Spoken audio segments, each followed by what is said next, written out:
Sekitar jam 1 pagi, kakak gue tiba-tiba sesak napas sambil nunjuk-nunjuk ke arah kamar mandi. Tiba-tiba aja ada yang melempar remote TV ke arah kasur. Di situ sumpah istri saya langsung menjerit.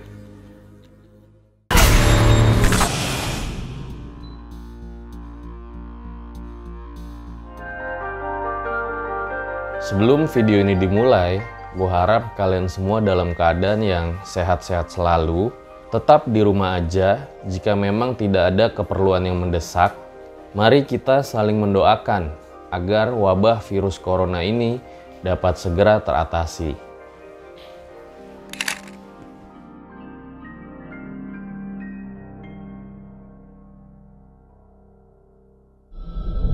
Kembali lagi bersama gua Fajar Aditya di Om Mamat Season 1. Dan di episode kali ini gue ingin mengucapkan terima kasih buat kalian yang sudah mengirimkan cerita-cerita pengalaman horor kalian baik ke email maupun Instagram RJL. Dan gue juga mohon maaf karena pada akhirnya tidak semua cerita bisa terpilih untuk diceritakan. Dan di episode kali ini gue akan membacakan cerita-cerita yang sudah dikirimkan oleh netizen. Ada 4 cerita yang akan gue bacakan pada kali ini. Semoga saja dapat menemani kalian yang lagi di rumah aja. So, langsung saja. Berikut adalah ceritanya.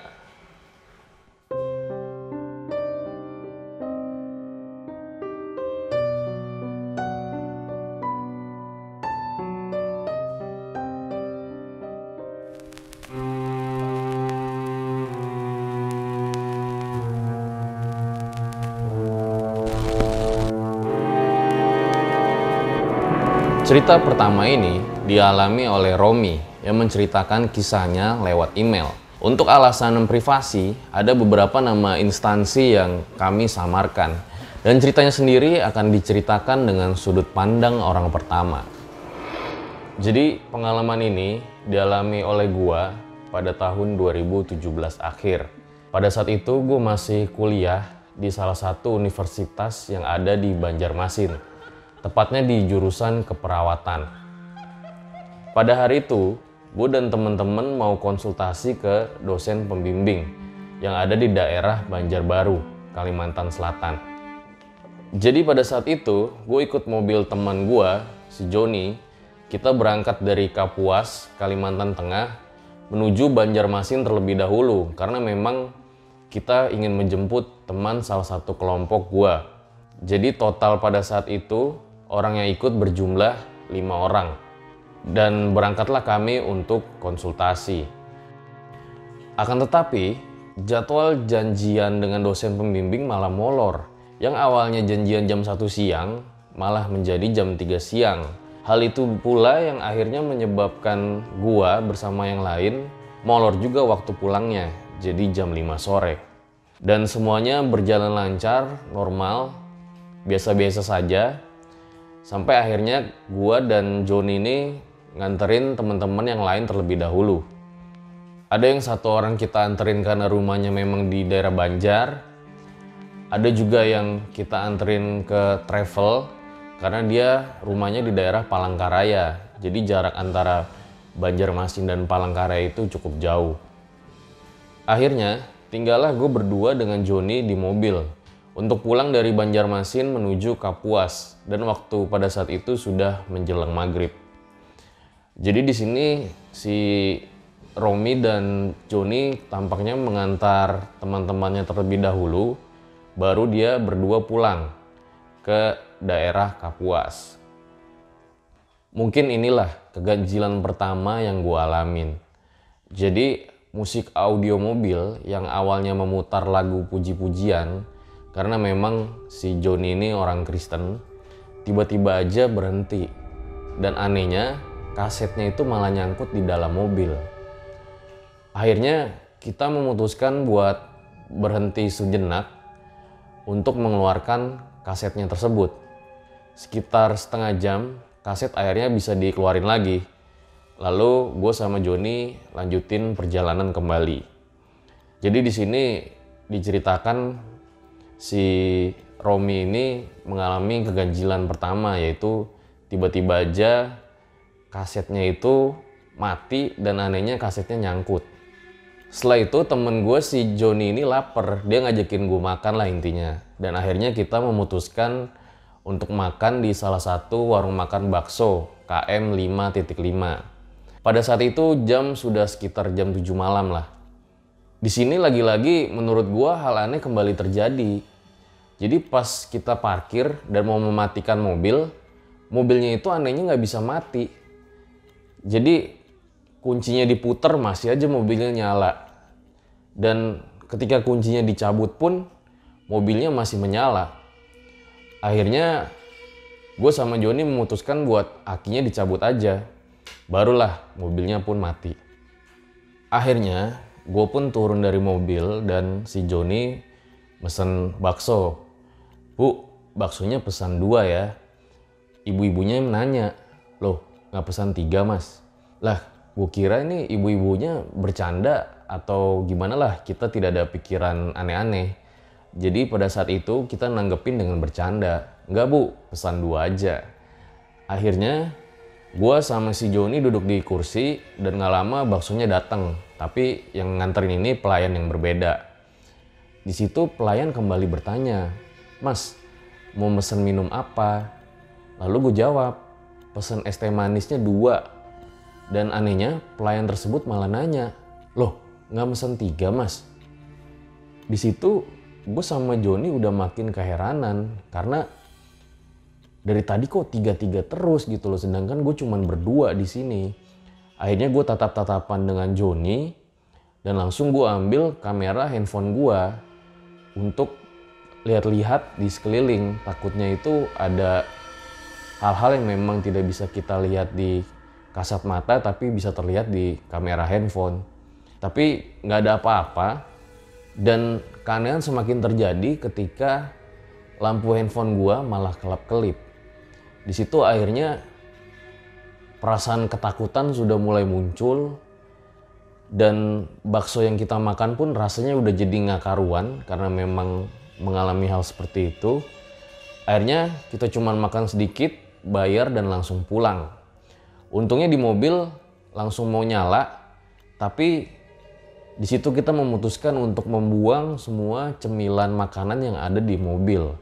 Karena takutnya ada yang pengen dan karena hal tersebut kita malah jadi ketempelan. Setelah itu, sepanjang jalan gue sama Joni cuma bisa berdoa sesuai agama masing-masing. Karena memang Joni Kristen dan gue beragama Islam. Dan gak lama Joni ini merasa kursinya panas. Rom, kursiku panas Rom, kenapa ini? Gue cukup kaget dan langsung bilang aja, yang benar John. Kursi gue gak ada apa-apa, udah lo fokus aja, fokus ke jalan. Karena perasaan gue cukup campur aduk melihat hal tersebut. Dan jujur, gue takut, gue juga bingung, tapi juga gue ada lucunya juga. Karena melihat temen gue itu seperti orang yang kepanasan. Dan makin lama kita berdoa aja udah makin keras. Karena memang mengalami keanehan-keanehan sepanjang jalan tadi. Sepanjang jalan sumpah gue menatap ke belakang. Karena takutnya hantunya itu ada di belakang. Seperti di film-film horor. Walau ketakutan, bagusnya si Joni ini gak panik. Jadi dia tetap nyetirnya dengan sabar dan gak mau ngebut. Akhirnya kami berhenti di jalan Anjir KM1. Karena memang mau ngasih pesanan temen gua. Si Doni yang tadi pagi nitip beliin jeruk di Banjarmasin. Gue keluar mobil buat ngasih jeruknya dan si Joni juga keluar mobil buat buang air kecil. Setelah itu akhirnya kami lanjutkan perjalanan dan sampailah di rumah si Joni. Lalu gue pun pamit pulang ke kosan. Setelah sampai kosan, ternyata si Doni ini WhatsApp gue. Nanya, Rom, Katian ikut kalian kah? Hah? Semakin bingung lah gue. Karena kan tadi posisi di mobil gue cuman berdua. Enggak, Katian ikut travel tadi, jawab gue. Tapi si Doni pun membalas lagi. Loh, lalu yang di mobil pas kalian keluar tadi siapa? Gue pun bilang, lo gue cuma berdua aja, emang yang lo lihat tuh apa? Dan si Doni pun menjawab, tadi dia lihat orang duduk di mobil besar seperti Kak Tian memakai baju merah.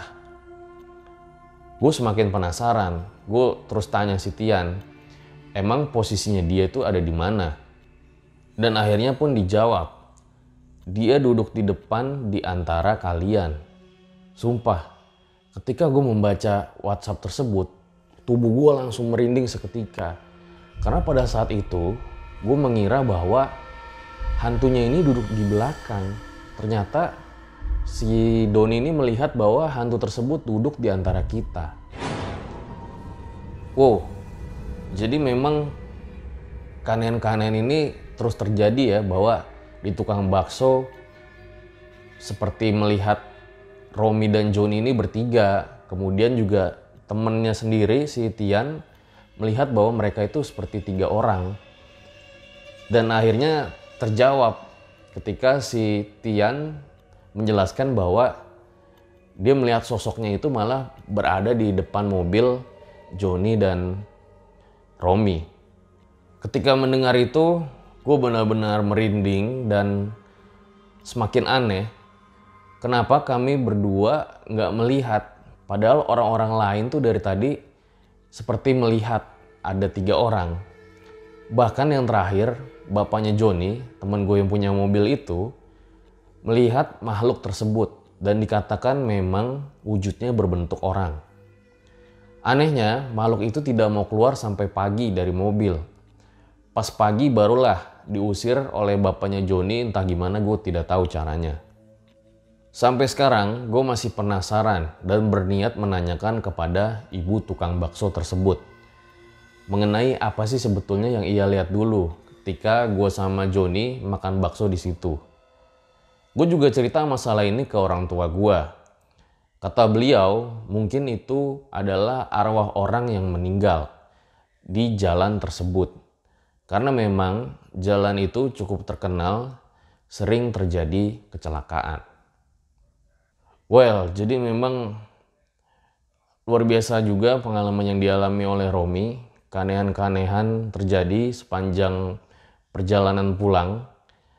Dan lucunya tadi seperti yang gue sempat bahas ya, bahwa orang-orang itu seperti melihat mereka bertiga, padahal mereka hanya berdua.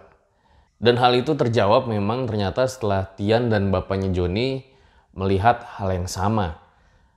Tapi tidak dijelaskan mengapa alasan sosok tersebut mengikuti mereka.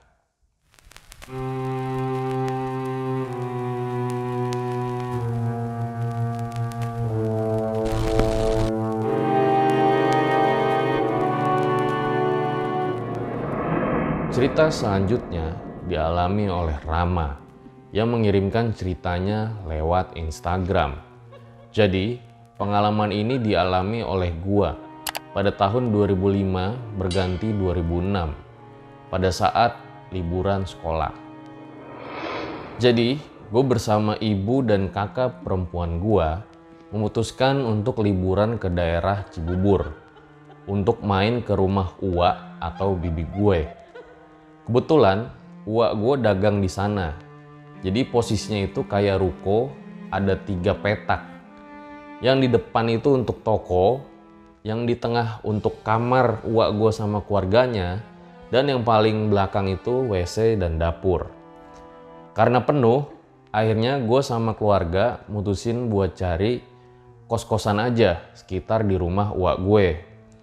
Kurang lebih buat 1 bulan lah.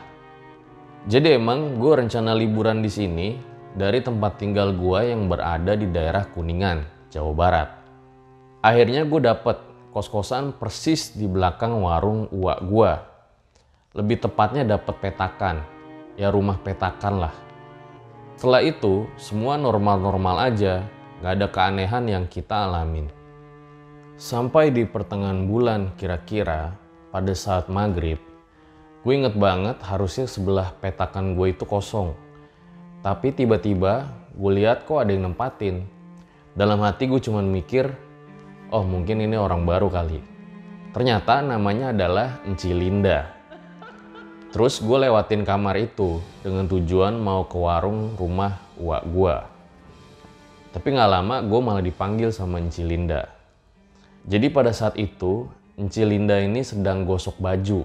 Dan ciri-cirinya adalah kulitnya putih, rambutnya agak keribu pirang, tinggi dan kurus. Dia nanya, gue mau kemana? Dan gue jawab, gue mau ke warung. Kita ngobrol pada saat itu, dan gak lama dia ngasih gue roti rasa stroberi.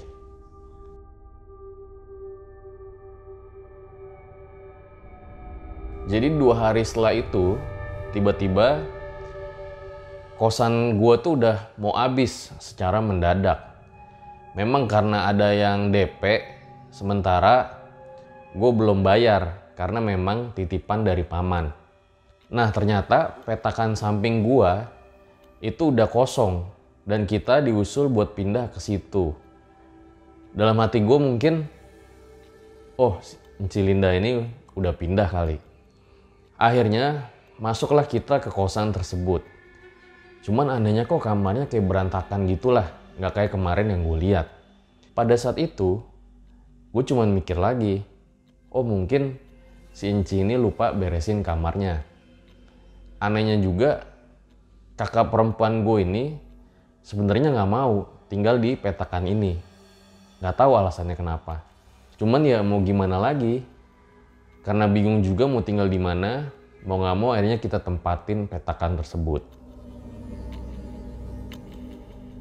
Keluarga si Rama ini sepertinya diharuskan pindah ke petakan sampingnya. Karena memang ada orang yang ingin menempati di petakannya karena sudah membayar. Dan gue juga nggak tahu sih alasan jelasnya kenapa harus pindah ke sampingnya. Mungkin ketika cerita ini selesai, lu baru tahu alasannya kenapa.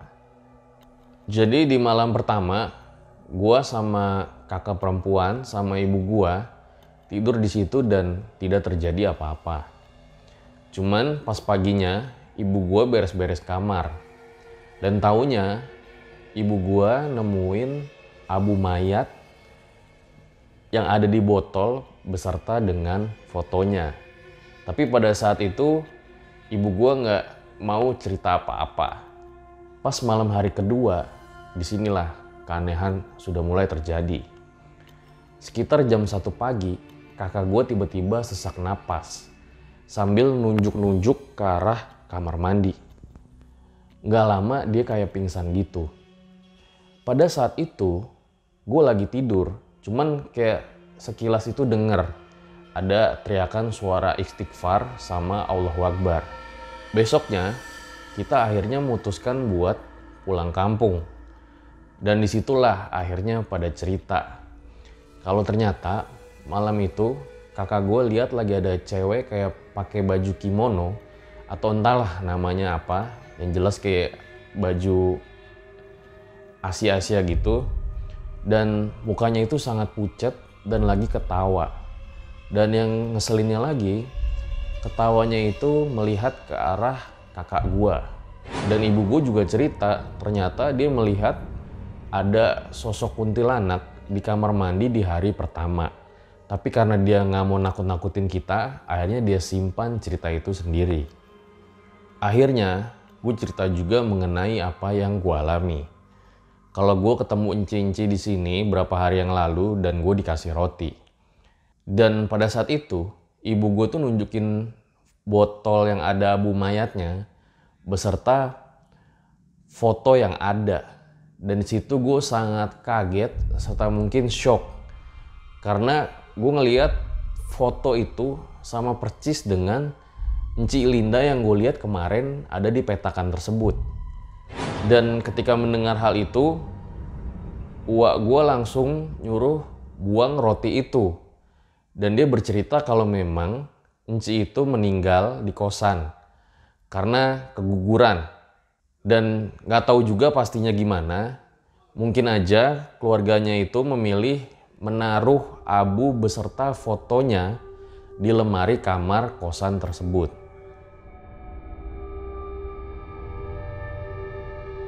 Jadi ini luar biasa banget ya, Rama sempat ketemu dengan Enci Linda, tapi di Beberapa hari kemudian, ternyata Enci Lindanya ini memang sudah meninggal. Bahkan ada abu beserta botol dan fotonya yang ditemukan oleh ibunya. Dan anehnya, Enci itu sempat mengasih roti kepada Rama. Dan rotinya itu pun dilihat oleh keluarganya semua yang ada di situ. Makanya langsung disuruh buang rotinya.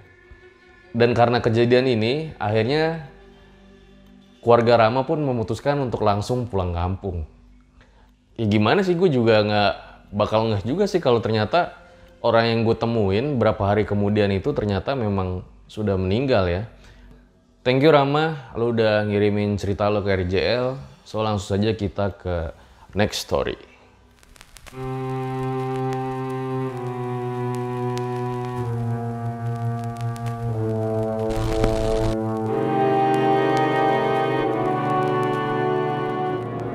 Jadi cerita ini diceritakan oleh Salma lewat Instagram. Tahunnya sendiri tidak disebutkan tahun berapa, tapi mungkin saja kalian yang menonton pernah juga mengalami pengalaman seperti ini. Jadi ini pengalaman gue ketika berada di rumah. Kebetulan rumah gue berada di salah satu daerah di Bandung. Di rumah gue pada saat itu ada yang meninggal, tetangga gue, persis di gang yang jalanannya itu menuju ke rumah gue. Selang 3 hari kemudian, biasanya memang kalau yang meninggal itu orang Islam, diadain kayak ngaji ya, yasinan seperti itulah. Singkat cerita, gue pulang abis main sekitar jam 8 malam lah, lewat gang tersebut. Ketika gue masuk dari gang, nggak lama dari kejauhan, gue lihat ada ibu-ibu lagi duduk di teras tetangga gue yang baru meninggal 3 hari kemarin. Kebetulan rumahnya itu lampunya mati di depan, jadi gue cuma lihat badannya aja dan nggak lihat mukanya. Karena memang keadaan pada saat itu di depan itu benar-benar gelap dan sepi karena sedang diadakan yasinan di dalam. Pas gue belok mau ke rumah, otomatis dong ngedeketin rumah tetangga gue yang gelap itu. Dan pas gue deketin, karena penasaran, gue lihat siapa sih orang tadi yang sedang duduk di depan. Dan alangkah kagetnya gue ketika gue melihat sosok tetangga gue yang sudah meninggal. Jadi di situ dia tersenyum kepada gue sambil lagi mainin rambutnya. Jadi memang tetangga gue ini sebelum meninggal dikenal itu suka memainkan rambutnya. Sumpah jelas banget, dia senyum lebar ke arah gua dan itu nggak bisa gue lupain karena dia lagi gimana sih, lagi mainin rambutnya. Akhirnya karena gue udah mulai ketakutan, nggak pakai lama gue langsung lari ke rumah dan di situ langsung gue cerita ke keluarga gue. Tapi untungnya alhamdulillah setelah itu kita udah nggak pernah melihat ada hal-hal aneh lagi sih di rumah. Kira-kira itu pengalaman yang pernah gue alami bang. Ya jadi pengalaman yang dialami Salma ini entah kenapa kita kayak cukup sering mendengar ya. Seseorang yang mengalami pengalaman horor melihat orang yang sudah meninggal, melihat orang yang baru saja meninggal. Contohnya itu kayak cerita yang sudah pernah diceritakan salah satu narasumber kita di videonya yang ini.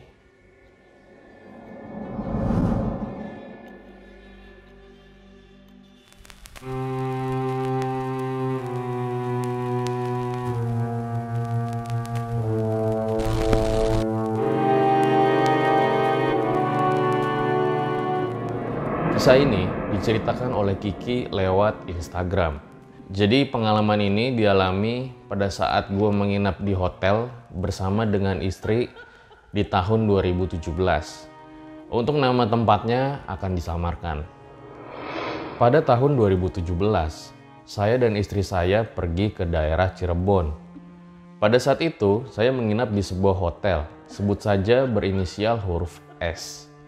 Kalau tidak salah, check-in dilakukan sekitar jam 1 pagi. Kami dapat kamar yang cukup jauh di lantai 2 dengan nomor kamar. Awalnya masih biasa-biasa saja, hingga sekitar jam 2 pagi, saya bersama istri sudah mulai ngantuk. Kemudian saya pun mematikan lampu kamar. Dan tiba-tiba ketika lampunya sudah dimatikan, istri saya itu melihat ada di jendela itu sosok tinggi besar, kurang lebih besarnya itu sekitar 2 meter. Istri saya bertanya, "Pih, kamu lihat nggak itu di jendela?" Dan saya pun menjawab, "Apaan, nggak ada apa-apa." Dalam hati itu, saya astagfirullah, pura-pura tidak lihat, supaya suasana tidak panik. Padahal saya melihat juga sosok tersebut. Akhirnya, saya langsung menyalakan lampu kamar. Sempat di situ, istri masih juga menanyakan lagi. Akhirnya, saya pun pergi merokok, duduk di atas kasur. Karena suasananya semakin sepi, akhirnya saya pun ngobrol dengan istri. "Mih, lapar nggak?" "Istri, Gojek aja aku pesenin." Saya pun semakin ngegas ke istri saya karena memang suasana itu saya rasa sudah semakin tidak beres. "Hayu cepetan, hawanya ini udah nggak enak." Saya terus mengegas seperti itu dan tiba-tiba aja saya merinding dari ujung kaki ke ujung kepala. Seketika saya sama istri langsung bangun dari kasur dan tiba-tiba aja TV langsung mati sendiri. Di situ sumpah udah mulai bergeteran saya sama istri. Puncaknya adalah ketika mau buka pintu kamar.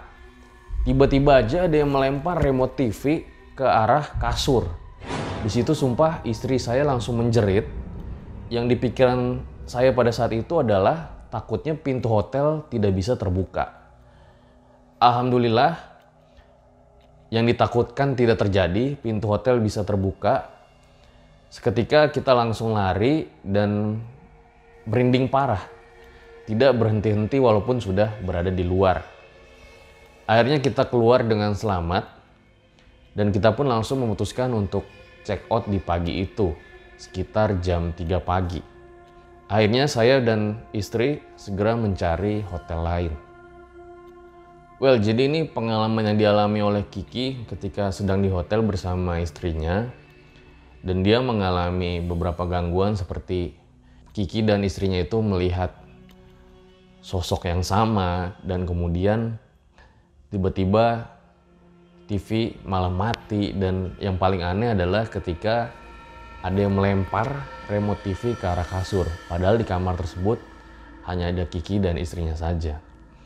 Mungkin buat kalian yang pernah mengalami pengalaman horor di hotel bisa menceritakan ceritanya juga di kolom komentar.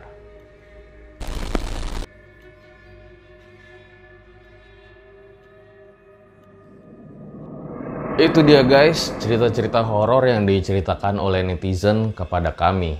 Semoga aja dapat menemani kalian yang lagi di rumah aja. Dan buat kalian yang ingin mengirimkan cerita kalian, bisa langsung kirimkan ke email ataupun DM aja Instagram kami. So, lagi-lagi intinya kalau menurut gua, perbanyak berdoa, selalu memohon perlindungan dengan yang di atas. Dan dengan adanya cerita-cerita seperti ini, jangan malah menjadikan kalian menjadi takut. Akan tetapi, harusnya kalian semakin yakin dengan kebesarannya. Demikian Om Ahmad pada episode kali ini, dan ciao.